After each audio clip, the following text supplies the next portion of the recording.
Hey, Grandmaster Jay, I'm making this YouTube video. I need your help. I need your help severely. I'm out here at the gun range today. I brought my XL15 with me. Or is that xr15 with me. Actually, I couldn't find an XR. I had to buy an AR, and I think the X is better because that's further down the alphabet. What do I know? I don't really know anything about these. But anyway, the problem is I can't get the damn thing to fire. Now you see I've got an empty magazine here and a live round. See the primer on the round? Live round. I'm gonna load that sucker up. See, I'm even having a problem doing that, Grandmaster. Now the problem I'm having, let me show you.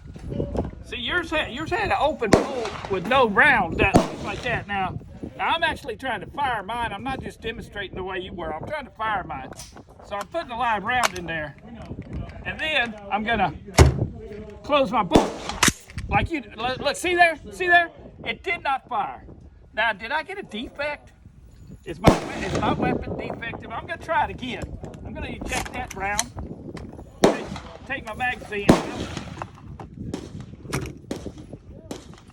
It's kind of pissing me off because I paid a lot of money for this, and if it's not gonna fire, what am I gonna do with it? I mean, it's too big for a paperweight. Okay, my live round is back in there.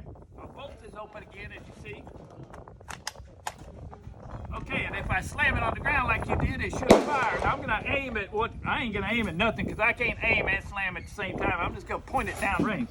So here we go, Grandmaster.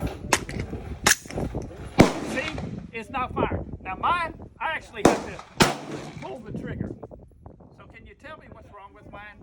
Get back with me, Grandmaster. I appreciate your help because I want to pull the damn trigger every damn time.